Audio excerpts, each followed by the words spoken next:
उत्तर प्रदेश में 3 आंदोलन अपने जन्मकाल की अवस्था की ओर बढ़ रहे हैं। एक आंदोलन हुए जो शिक्षा मित्रों का की ओर से, क्योंकि अभी आपको याद होगा हाल में ही 2-3 दिन पहले ही विधानसभा में राज्य के बेसिक शिक्षा मंत्री ने स्पष्ट किया कि सरकार शिक्षा मित्रों का मानदेय बढ़ाने का इरादा अभी नहीं रखती। शिक्षा मित्रों को अभी 10,000 रुपया महीने का मानदेय मिलता है, यानी 30 दिन की नौकरी के बदले में उनको 10,000 रुपया मिलता है, वो भी 11 महीने का मिलता है साल। उनका शिक्षा मित्रों का कहना है कि इतनी महंगाई में हम जीवन जिए तो कैसे जिए, अपने परिवार का भरण पोषण करें तो कैसे करें।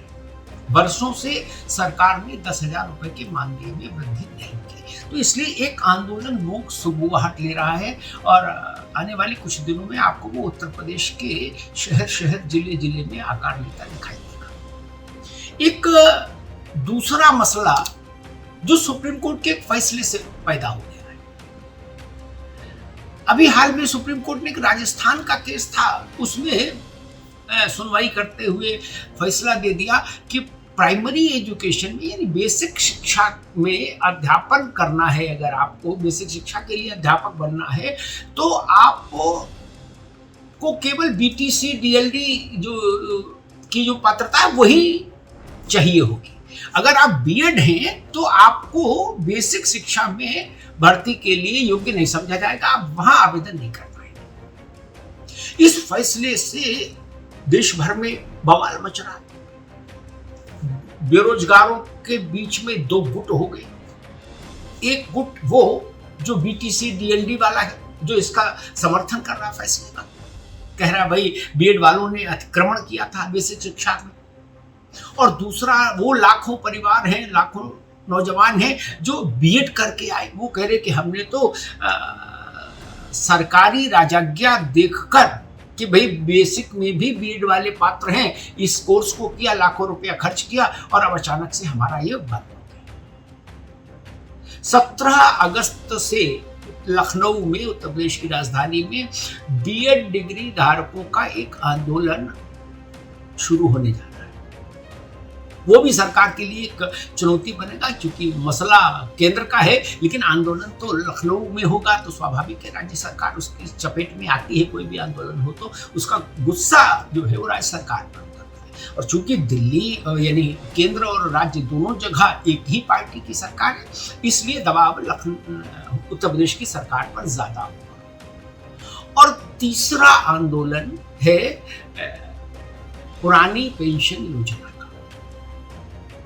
यूं तो लोकसभा चुनाव नजदीक आ रहा है, तो स्वाभाविक है हर राज्य में इसको लेके गतिविधियां तेज होंगी, सरकारी कर्मचारी दबाव बनाने की कोशिश करेंगे। लेकिन चूंकि उत्तर प्रदेश में अभी हाल में ही सरकार ने विधानसभा में 2 टूक इनकार किया कि भाई पुरानी पेंशन योजना हम कतई किसी सूरत में लागू नहीं करने जा रहे, नई पेंशन योजना अच्छी है, इसी में आप लोग अपना विकल्प चुनिए, इसी को देखिए। एकमात्र विकल्प यही है, पुरानी पेंशन अब बहाल नहीं करेंगे। इसका जो रिपरकशन है वो ग्राउंड जीरो तक गया है। अब सरकारी कर्मचारियों को लग रहा है कि अभी नहीं तो कभी नहीं, डू और डाई। वो भी मान रहे हैं कि अगर लोकसभा चुनाव से पहले भाजपा को दबाव में नहीं ले पाए तो लोकसभा चुनाव के बाद अगर भाजपा जीत के आ गई तो उसके बाद तो हरिभजन बचेगा, फिर भाजपा सुनने वाली नहीं।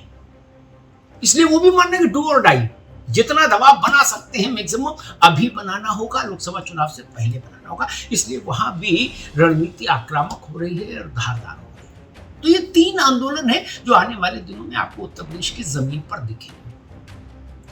और 2 मसले राजनीतिक भी है।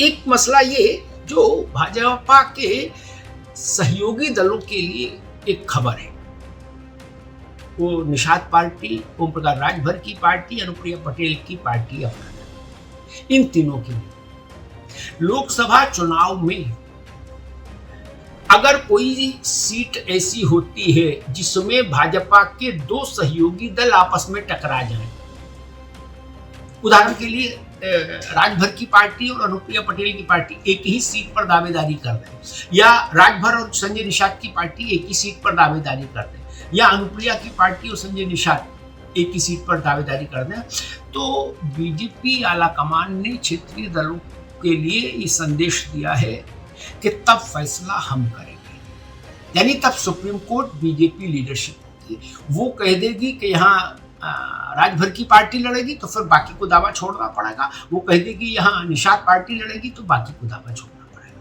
यानी अंतिम फैसला सहयोगी दलों के बीच में सीट पर संघर्ष हो गया अगर, तो अंतिम फैसला बीजेपी का टॉप लीडरशिप देगी। ये मैसेज अनुप्रिया पटेल, ओम प्रकाश राजभर और संजय निषाद तीनों को दिल्ली से दे दिया गया।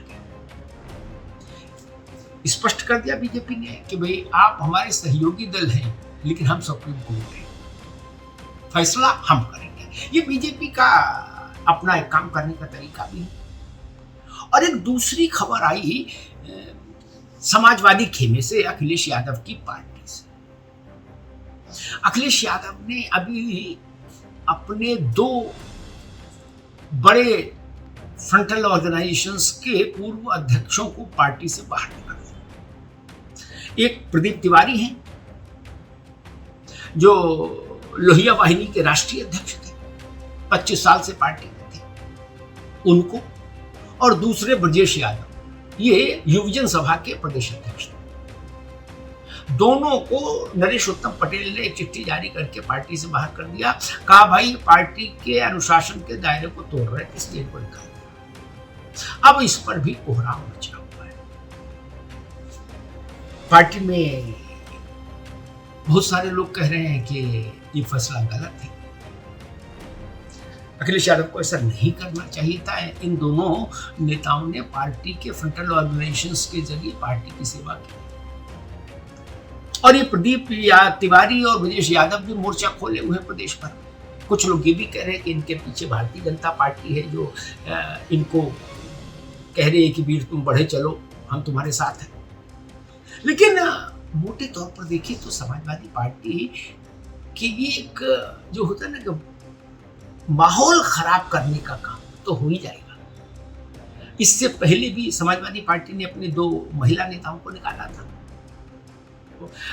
उस वक्त मसला था स्वामी प्रसाद मौर्य वाला कि भाई रामायण का विरोध कर रहे थे स्वामी प्रसाद मौर्य। उन लोगों ने कहा कि मौर्य पार्टी को नुकसान पहुंचा रहे हैं, तो पार्टी ने उन दोनों महिला नेताओं को बाहर कर दिया। तो उस पर भी बड़ी चर्चा हुई थी और तमाम तरीके के आरोप उछले थे। और अब प्रदीप तिवारी और ब्रजेश यादव मोर्चा खोले हुए हैं। लोहिया वाहिनी और युवजन सभा, ये 2 बड़े प्रभावशाली फ्रंटल ऑर्गेनाइजेशन से सपा के। जो लोग सपा की सांगठनिक संरचना से परिचित हैं वो जानते हैं कि ये ताकतवर फ्रंटल ऑर्गेनाइजेशंस थे। और इन दोनों के चूंकि लोग अध्यक्ष रहे हैं, तो इनका पेनिट्रेशन भी प्रदेश भर में है। और अगर आने वाले समय में ये लोग भारतीय जनता पार्टी की नाव पर सवार होते हैं तो कोई आश्चर्य नहीं होगा, क्योंकि सपा से छूटकर जाने के बाद या सपा की डाल से कूदकर जाने के बाद उत्तर प्रदेश की राजनीति में फिलहाल एक ही लाभप्रद विकल्प दिखता है हर राजनेता को, वो है भारतीय जनता पार्टी का नाम। तो हो सकता है आने वाले वक्त में ये सपा से निष्कासित ये दोनों बड़े नेता भी आपको भाजपा के शिविर में बैठे नजर आए। धन्यवाद।